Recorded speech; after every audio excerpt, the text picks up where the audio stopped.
Hey man, hey, it's it's it's honestly been way too long since I've done this. Like when I say way too long, I genuinely mean way too long. The last time I did this specifically this was over 10 months ago. And it's funny because a couple days ago I was actually looking at the last video I did of this. And the last time I did a video like this, definitely didn't look like this. These hadn't even came out.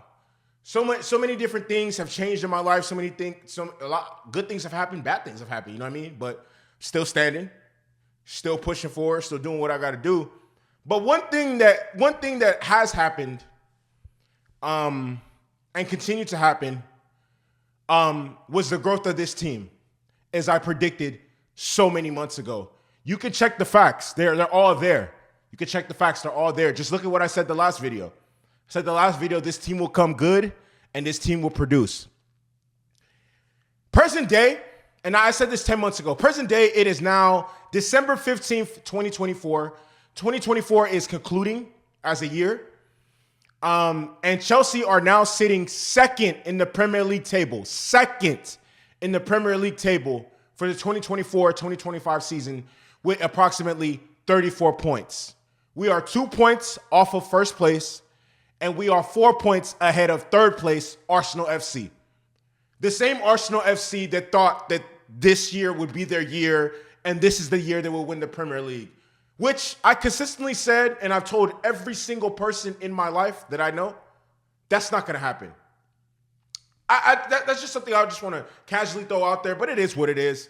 I will actually want to get into today's game and what happened, what took place, because Chelsea exercised some motherfucking demons today, and Chelsea wrote a lot of rights today and rewrote a lot of wrongs that have transpired over the course of the past couple seasons in the Premier League, especially when dealing with this team.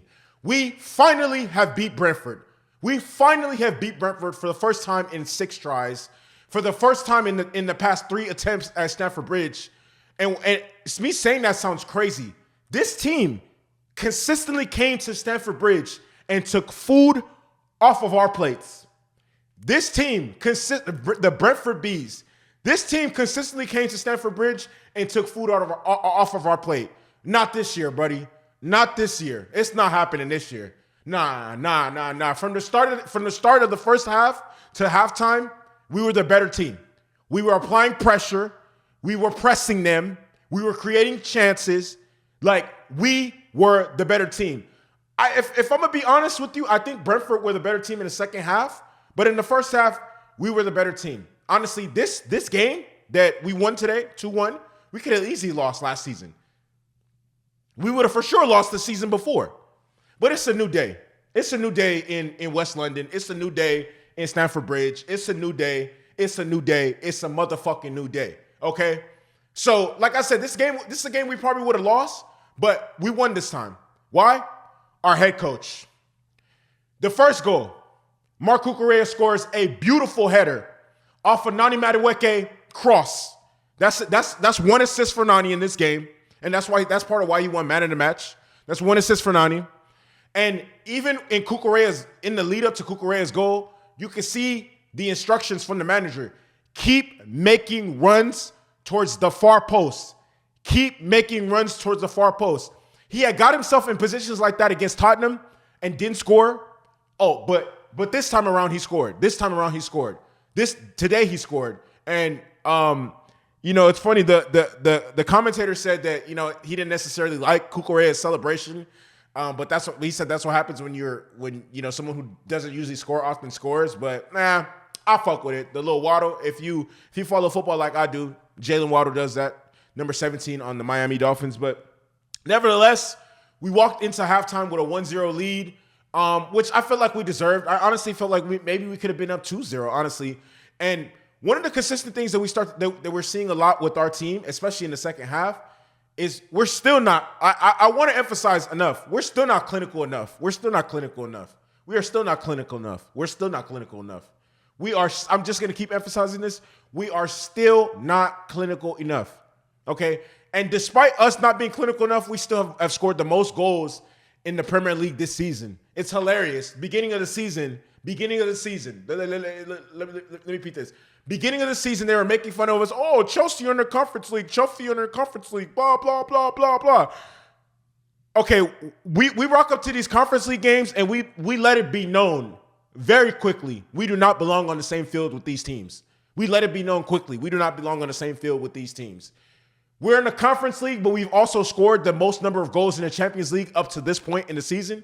We have scored the most goals in the Premier League up to this point in the season. A team like that does not belong in the Conference League. The teams that belong in the Conference League are, no offense, Crystal Palace, Fulham, Newcastle this season. Newcastle belong in the fucking Conference League. Like mid-table, Manchester United. Those are the type of teams that belong in the Conference League, not Chelsea, as you can see. But the second half, I'm going to be honest, I wasn't in love with how many chances Brentford created. I felt like they were, at times, it felt like they were tearing us apart. And if I'm not mistaken, based on what I've seen at the end of the game, they have more XG than us, which was very disappointing. But it's also not too surprising because Brentford are, if I'm not mistaken, if they're not second, they're third in most goals scored in the league.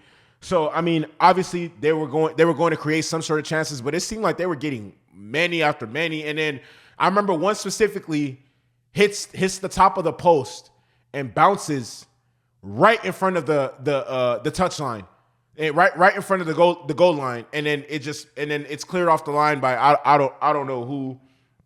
And right after they almost scored that, and that's another thing too. They started creating all these chances right after they made their subs. Once they made their subs made an instant impact. Their subs made an instant impact. And I was like, oh shit, they're probably gonna equalize. But they missed their biggest chance. And then right after that, Nicholas Jackson goes down on the other end and slots in the game-winning goal. Assisted by Enzo Fernandez. Okay.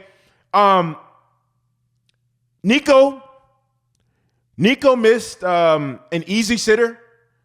I always try to, when I come on here, be as consistent as possible and tell the truth and tell what I saw.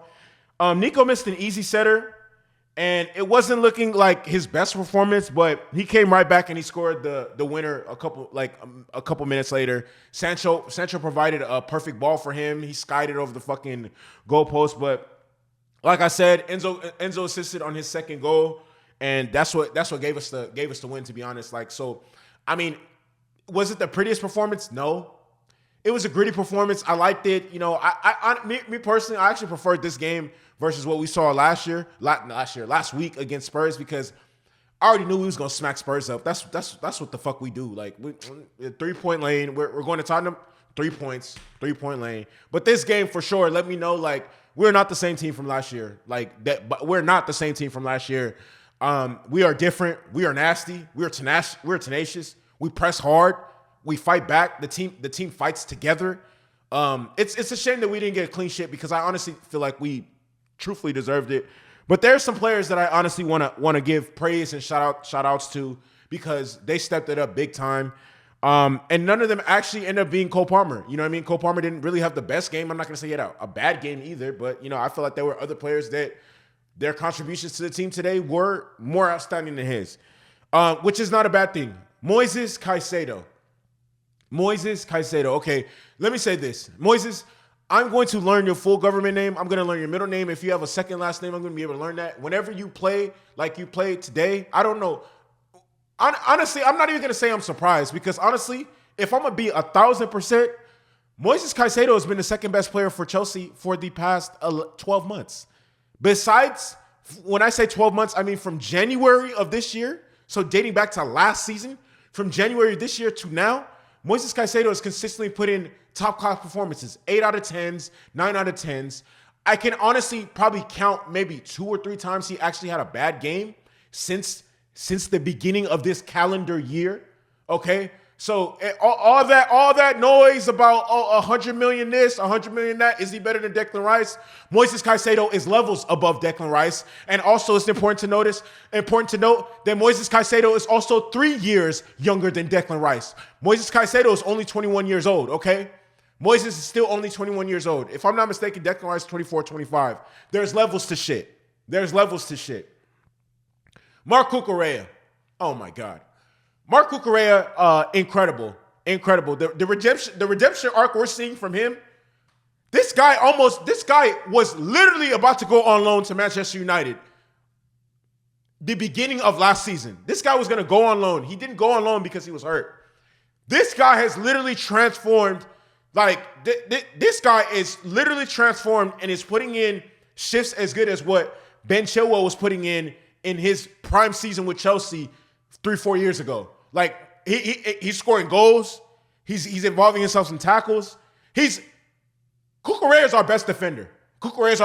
And if you ask me, Cucurella has been one of the best defenders on the planet since June. Since June. Yeah, since June. Since the start of the Euros, he's been one of the best defenders by far on the planet Earth. On planet Earth.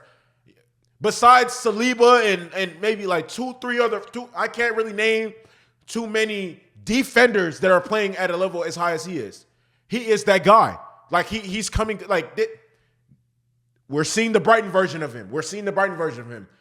Again, Cucurella, clap, appraise, applaud, salute to you. Levi Colwell, oh my God. Made in Cobham. Levi Colwell, made in Cobham. Putting together a shift. Levi Colwell had key blocks, a massive block. Brighton, Brentford's best chance. He stopped by himself. Levi Colwell, for sure, is at this moment the best center half we have at the club. Not even better than Fofana. Man, Fofana's the second best one. Man, if we still had Thiago Silva paired up with him, oh my God. Enzo. All around great game. All around great game.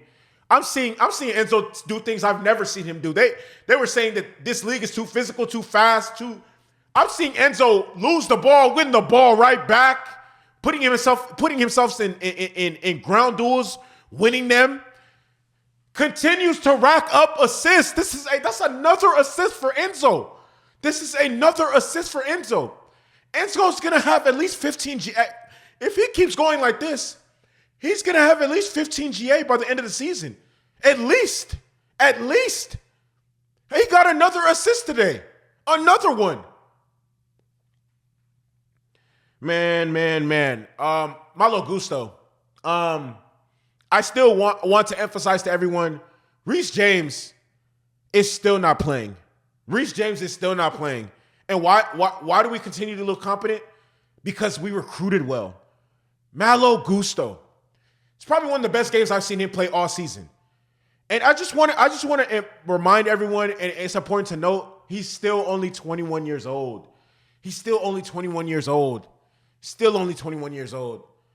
Another great performance. Just tidy with the ball, aggressive, gets forward, attacks, help, just backtrack. Man, amazing player. He's still only 21 years old. Last but not least, Jadon Sancho, my boy. Sancho has come to Chelsea and nailed that left winger spot down. That's his to lose. At this point. And his only competition at Chelsea for a starting spot is Pedro Neto, because Pedro Neto can. Well, Nani, our three best wingers are Nani Madueke, Jadon Sancho, and Pedro Neto. Both Nani and Jadon need to look over their shoulder and look at Pedro Neto like, this is my only competition, because he can play on the left and the right. Jadon, you are incredible. Oh, he's going to be a big key. Thank you, United. And last but not least, I try to keep it consistent because that's just who I am. I'm just naturally a fair person. Robert Sanchez. Oh, Robert Sanchez, salute to you, bro. Hey, look, when you play good, I'm going to praise you. When you play bad, I'm going to rip you. Robert Sanchez, you had a great game. You had a good game. And that's it, honestly. Like, we put the 3 points in the motherfucking bag, and let's on to the next game. We're playing Shamrock in the Conference League. Then we play Everton. Let's get it. Let's keep this going. Let's keep winning. Let's keep socking teams in the mouth. This is not a game, a joke, or a drill. You know what fucking time it is, and you know what we're on. This is not a game. This is not a drill. This is not a game, and this is not for play. Okay, like we're back. Buckle the fuck up. This is gonna be the consistent standard now moving forward. This is not a game. I'm gonna keep saying this. This is not a game. I'm gonna catch you on the next video. I'm out this bitch.